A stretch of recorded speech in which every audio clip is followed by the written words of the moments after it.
morning, DWC. It is truly an honor to be in the house of God today. We're just going to ask you, wherever you are in your homes, if you would just join us in praise and worship.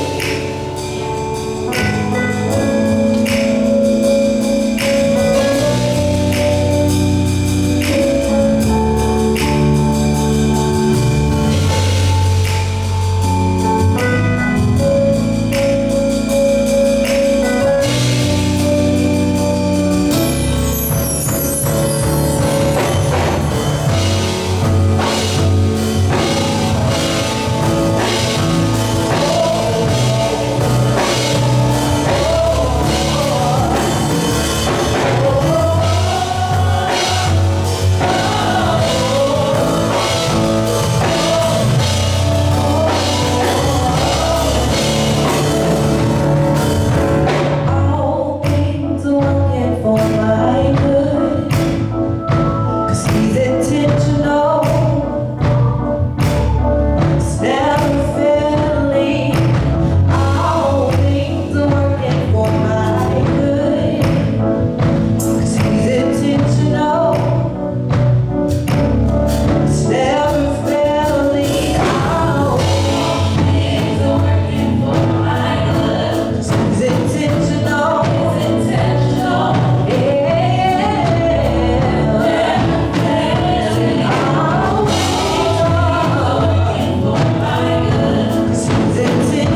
Now I am.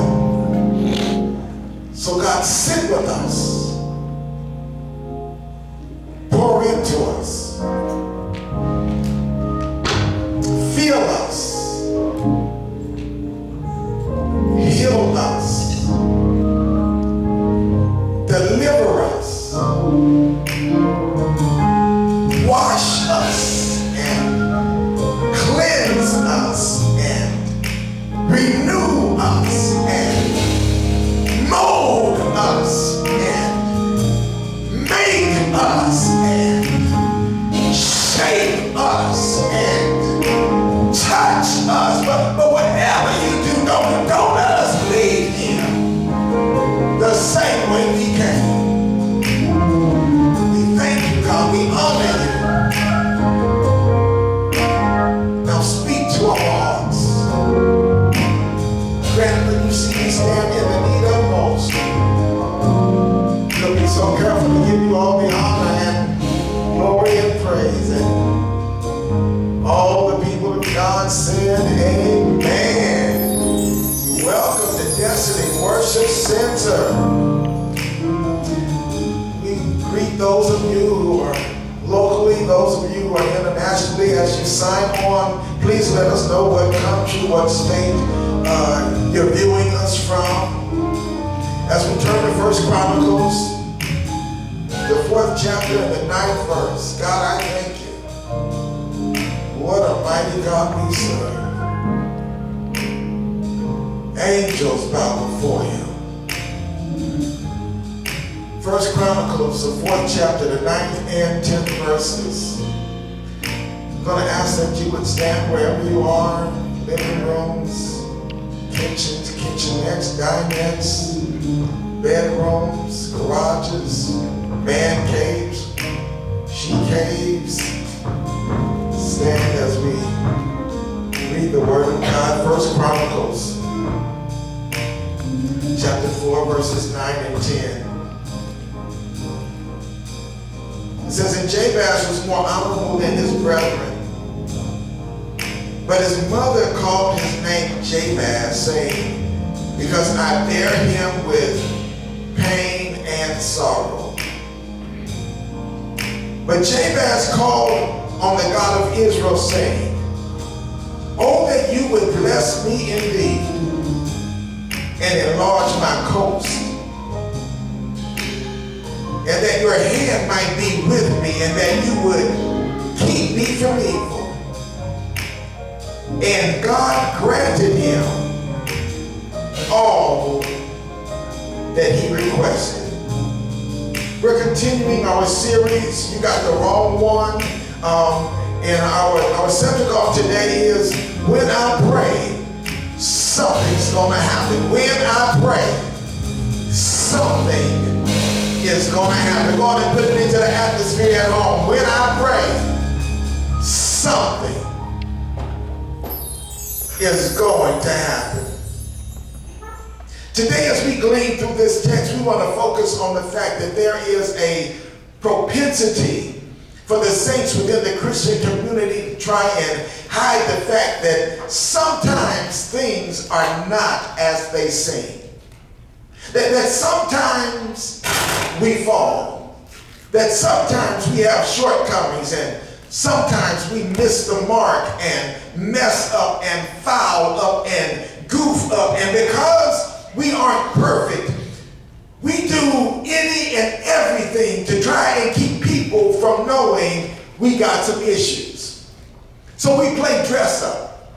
We put on what we put on, and we dare anybody to say or think that something's wrong with us. And because of our undercover work, we've allowed Hollywood to enter into the house. People who are acting like everything is fine on the outside, but are hurting on the inside, crushed on the inside by what someone said to them or did to them, just like Jabez, crushed by what his mother not just called him, but by what she named him. Because it's one thing to be called something that hurts you, because everyone won't call you that. But it's an entirely different beast when the thing that people are calling you, you can't get away from because it's your name. Which means every day, everyone is calling you something that hurts you and it's not even your fault. And it's not that we're trying to get over some things being our fault. We're trying to get over things, not if it's not just our fault, but what if what we're going through is something someone's trying to pin on us? What if the pain we're experiencing is because of the pain someone else went through? And so we try to be super saint and super spiritual and super anointed. But today we're going to put down all our supers and just try to be plain with God and seek God's face and see what the word of God has for people who have been hurt by other folk. Okay, it says we want to start off with the importance of prayer. Because some of us are experiencing the same tensions that Jabez experienced. We're hurting, but we know and believe that there's a healing. I'm going to say it again. We're hurting, but we know and believe that there is a healing. In spite of how long we've had to go through what we've had to go through, we believe that there's a healing. In spite of how long it's been delayed, we believe that there is a healing. And in spite of how long we feel that it's been denied, we believe that there is a healing. And as believers, we trust that our healing is intrinsically tied to our prayer life. Jesus said that man ought to always pray and not faint. If prayer wasn't so significant, why do you think it's so hard to do? Why do you think the enemy attacks so ruthlessly to make sure that we are never consistent and committed as we should be with our prayer life? Why do you think you can stay awake for everything else, but when it's time to pray, you get sleepy? Spiritual power and prayer are intrinsically tied together. Now I'm not talking about now lay me down to sleep, I pray the Lord my soul to keep. I'm not talking about that kind of prayer. I'm saying the enemy doesn't want you to be truthful with God in prayer. Because prayer changes not just things, prayer changes you. When we are willing to put it all on the table with God and tell him, God, I got some issues. I've got some weaknesses. I've got some hurts. I've got some unforgiveness issues, some daddy issues, some anger issues, some financial issues, some relationship issues. God, I got some trust issues and faith issues and health issues. God, I got some freak issues and ministry issues. And I need you to tell me what to do.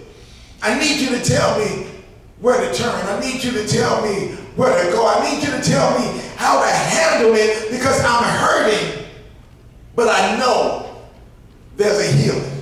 Let me hear you say at home, I'm better than that. Hit me up one time and say, I'm better than that. The reason why I'm praying right now, God, is because I know I'm better than that. I know that I'm not this mean. I haven't always been this nasty. I haven't always been this dismissive. I haven't always been this hard. I haven't always been this depressed. I haven't always been this suicidal. I am better than this. And God, I need you to do something in my life. I need you to turn it around. I need you to fix it. I need you to put the pieces back together. I need you to do like Humpty Dumpty. I need you to, when all the king's horses and all the king's men couldn't handle it, I need you to put it back together again. I need you, God, to take all of my pieces. I need you to get the little bitty pieces. I need you to get the square pieces and the triangles and the parameters. And God, I need you to take all the pieces and I need you to put them back together.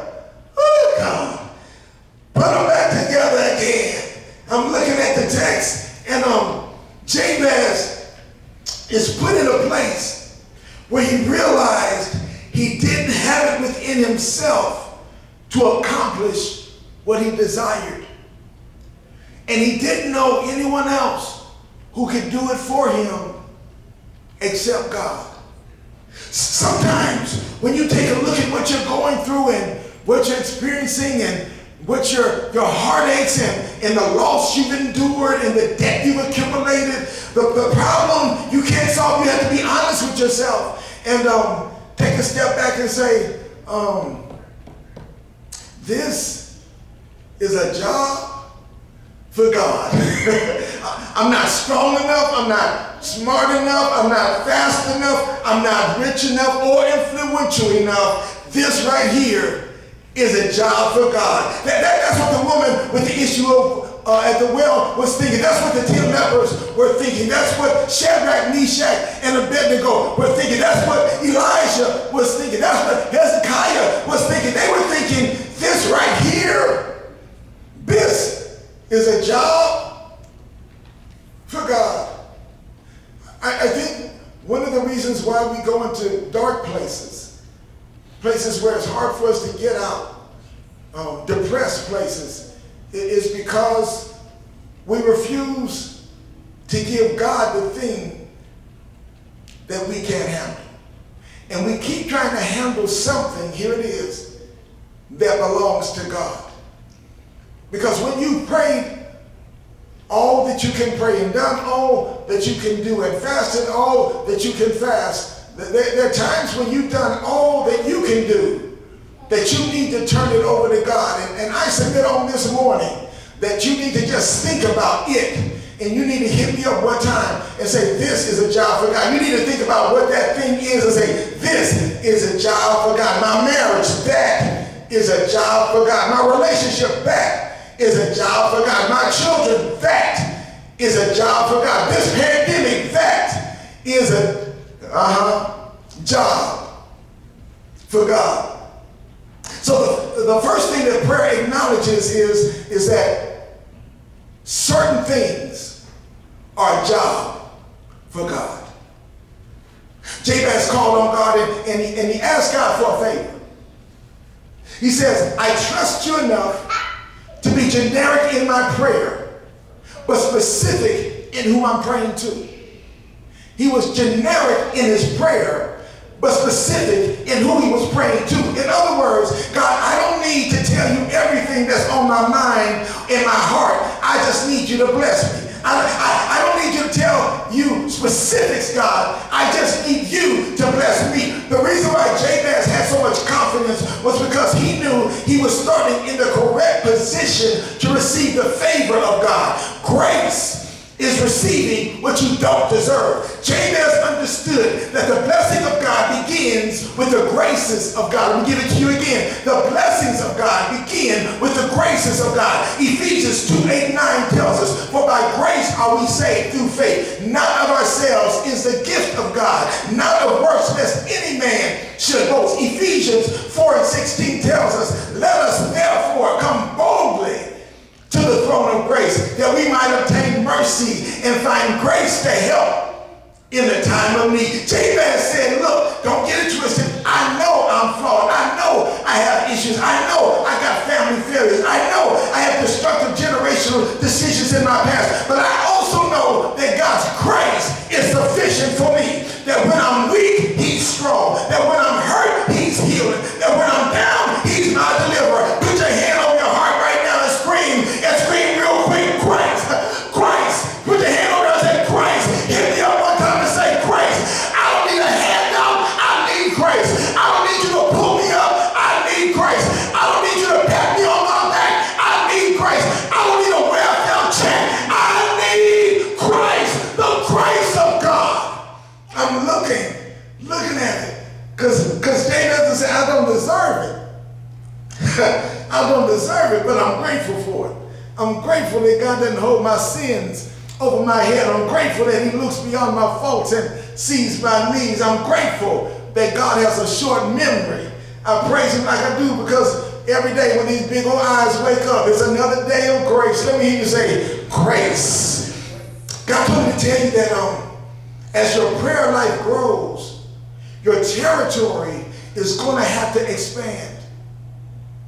Let me hear you say, it's time to grow up. Jabez says, now that I have received your grace, if you don't mind, I need you to bless me, and here it is, enlarge my territory. Jabez is trying to tell us that as your prayer life grows, your territory is going to have to expand. Now hold up, wait a minute, let me put some Jesus in it. Most of the time when we look at this narrative, we are so focused on the exponential growth that we miss the main point. The main point that Jabez is telling God is that he wants to be a recipient of God's overflow. Jabez was literally telling God, my desire is to release you to become as large in my life as you want to be. I have seen what you've shown me in my spirit. And because I now understand that you have what you have purpose for me, the only way what you have purpose for me is going to manifest is if you enlarge my territory. Because what I've seen is too large for where I am. God. So since what you have purpose for me is greater than where I am, I need you to enlarge my territory. In other words, God, what you have just shown me in your word and in my witness is that I'm too anointed to stay this small. God, there's nothing that you have shown me in my spirit that will fit within the parameters that I am currently located. So I need you to enlarge my territory so that everything that is on the way will have a place to reside and give you glory. God told me to tell somebody, you are too anointed to stay that constricted, to think that constricted, to act that constricted. Here's your shout right here. You have been living in a season of limitations because you have yet to unleash the God of your expansion. Let me get to you again. You have been living in a season of limitations because you have not yet unleashed the God of your expansion. And if you want to unleash the God of your expansion, all you got to do is say it like Jabez. Are you ready for it?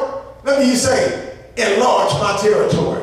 God, let me hear you say it in the kitchen, enlarge my territory. Somebody's driving in a car right now. You don't even have to pull over. Just keep on driving and say, enlarge my territory. I see you in the man cave. I know what you've been going through. I know the struggle you've been going through. I know the hurt you've experienced. But I need you to say, enlarge my territory. I need you to enlarge my territory, God. So what you have for me can fit in it. God, I need you to enlarge my territory so that when I praise this time, it'll fit. I need you to enlarge my territory so when I worship this time, everything will fit. God, I need you to enlarge my territory so that when I give you glory, everything will fit in your story. Enlarge, God.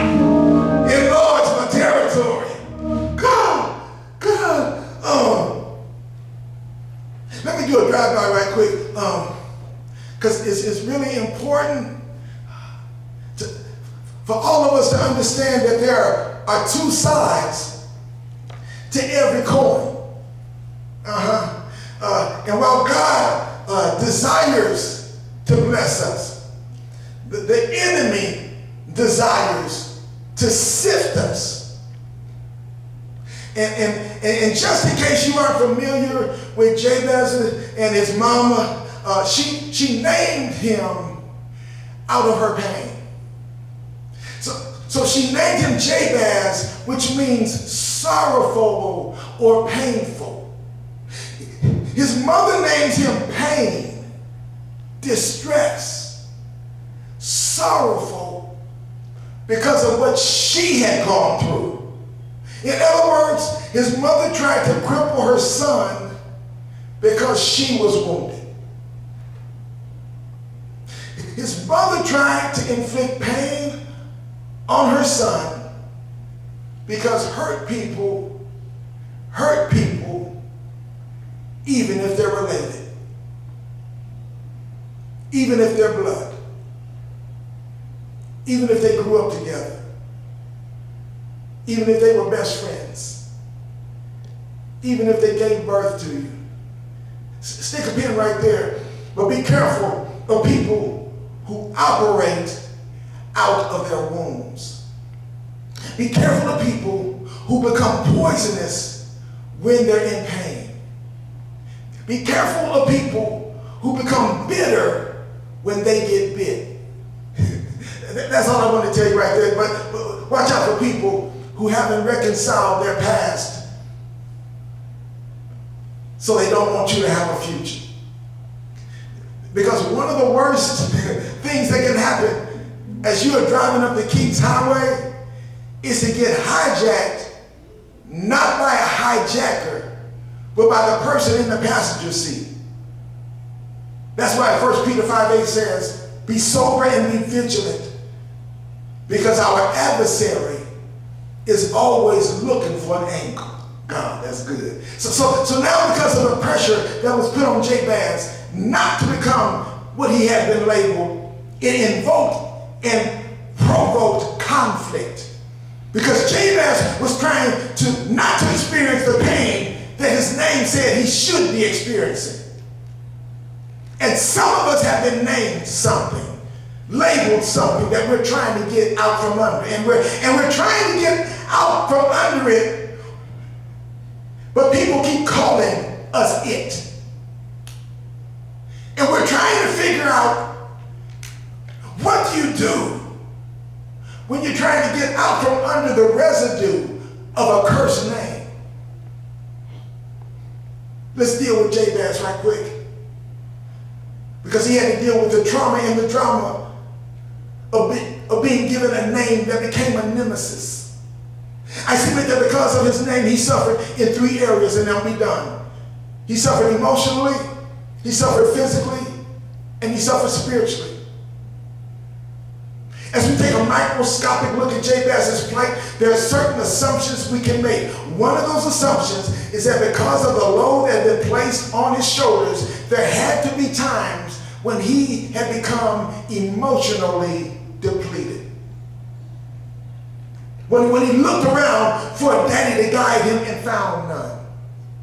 When he looked for a mother to tell him who he was and she told him he was a pain. When none of his brothers had a name as messed up as him. When everybody who called his name reminded him he had issues. When everybody treated him like a misfit. When things like this start adding up, it can cause even the strongest of us to become emotionally depleted. That's what happened in Elijah, 1 Kings. He had just won one of the greatest victories of his life, but he was drained by the battle. He was exhausted from the struggle. He was frazzled by the fight.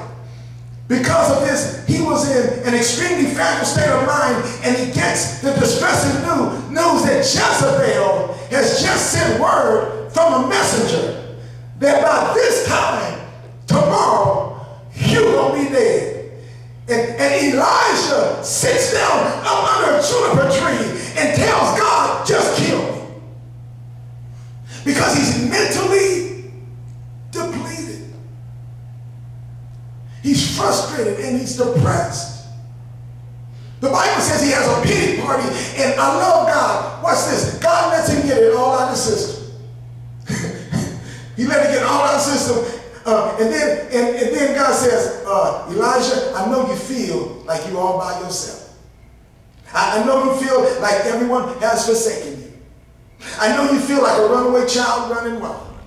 I know you feel hopeless and helpless, but I want you to know that you are not alone. I'm still the same God who sits high and looks low. I'm still the same God who brought you through danger seen and unseen. I'm still the same God who has made a way out of no way. And I need you to know that I have set aside 7,000 men that you can't see who are ready to war for me. I know many of you are down right now, but you need to understand this battle is not even yours. It belongs to the Lord. So God told me to tell you, be steadfast and unmovable, always abounding in the work of the Lord. Here's your shout. Your labor will not be in vain. Your work will not be in vain. Your trying will not be in vain. Your praising will not be in vain. Your overtime will not be in vain. Your fasting will not be in vain. Your tears will not be in vain. Raise your hand and say, none of this will be in vain. None of what I've done for Christ will be in vain. Nothing will be in vain. Every step I'm taking, every move I make, none of it will be in vain, because I'm doing it not for you. I'm doing it for the kingdom. I'm doing it for the king. I'm doing it to give him honor. I'm doing it to give him glory. And none of what I do will be in vain. Let me hear you say, none of it, none of it, none of it, none of it, none of it. God, I'm looking at it. And so he was emotionally drained. But not only was he emotionally drained, but when you become emotionally drained, your body has the tendency to go out on you. Your body has the tendency, when you are emotionally drained, to start acting up.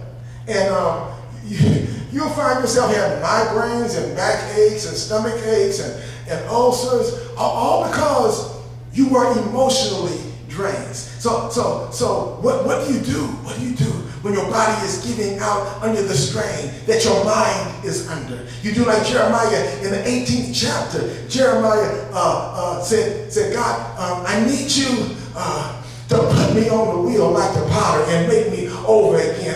I need you to breathe on me. I need you to speak life into me. I need you to make me what I should be. I need you to minister to me. That's what Jabez does when he changes his mind about himself. He gives God the opportunity to tell him who he really is, to tell him that he's not a pain, to tell him that he's fearfully and wonderfully made, to tell him that he's special, to tell him that there's nobody like him, to tell him that eye haven't seen and ear hadn't heard, neither has it entered into the heart of men the things that God has in store for him, to tell him that even saints fall down, but they get back up, to tell him that it's not what people call you that matters. What matters is, what do you call yourself? So when your mind is tired, you allow God to minister. Third thing is, not only was he emotionally exhausted and physically drained, and he was now spiritually depleted. But how can I make the assumption that he was going through some kind of spiritual depression? Because when you are emotionally depleted and physically exhausted, it's extremely hard not to get spiritually depressed.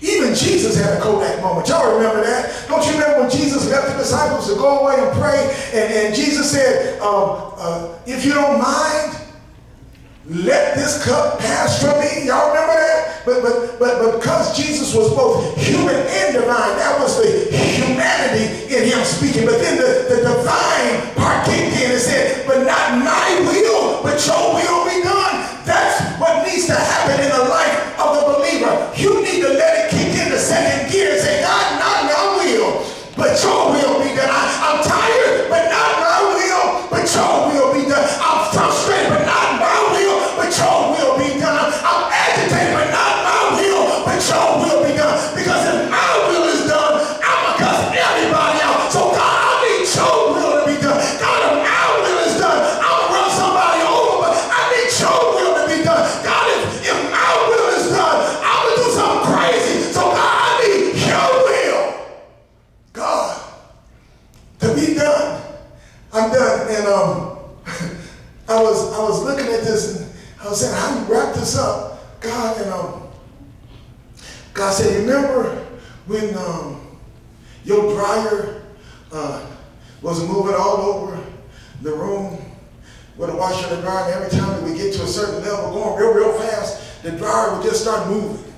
And I couldn't figure it out. We had balanced it. I had called my buddy John Moss over to the house. He had balanced it and left. And when he left, it was balanced. And, put something in there. And once it hit that high level, it just started bouncing again. And I'm like, man, what is wrong with this thing? And so I called John back and said, John, I said, look, I don't know what to do. I said, it's balanced, but it's still moving all over the place. Every time I feel it and it hits a certain speed, it just start moving all over the place. John said, well, there's nothing wrong with the dryer. And there's nothing wrong with the balance. There's something wrong with the footing. So he went and he got some pads and put up under there. And he got some non-stick pads. And what happened is when he put the dryer up under those non-stick pads, no matter how agitated the dryer would get, it still wouldn't move anywhere. Because now its foundation was stable. That's what prayer does. That's what Jabez was trying to tell us about prayer. Jabez was trying to tell us, I know you've gone through a lot of agitation. I know you've gone through a lot of stress. I know you've gone through a lot of frustration. I know you've gone through a lot of hell. But what you need to do is you need a firmer foundation. You need to increase your prayer life. You need to stand on prayer. Because when you stand on prayer, it doesn't matter what's going around in your life. If you stand on prayer, God will keep you in perfect peace. All whose minds, my God, is stayed on him. God, I just need you to keep me when I feel like going crazy. I need you to keep me in prayer. When I feel like losing it, I need you to keep me in prayer. When I feel like cussing somebody out, I need you to keep me in prayer.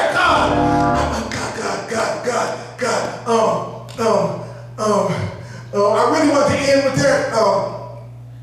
But God gave me something real quick. We get it, then we go home. My mother told me something, kind of tripped me out. She said, my grandfather had given my grandmother a shotgun. And he said, baby, I need to show you how to use this. So he showed her how to use it. And one evening he said, baby, I gotta go. I'm not gonna be back till tomorrow. Lock up. See you tomorrow. Kissed her and he left. Late that night, there was some noise outside. My grandmother couldn't see anything out the window. So she picked up the shotgun. And she went to the door. And she flung the door open. And she had the shotgun ready to use. And my grandfather was standing at the door. She said, I almost blew your brains out. He said, baby, I just needed to know if you would really use what I gave you. Sometimes we go through tough situations in life. And God is just trying to see if we will use the prayer life that he gave us.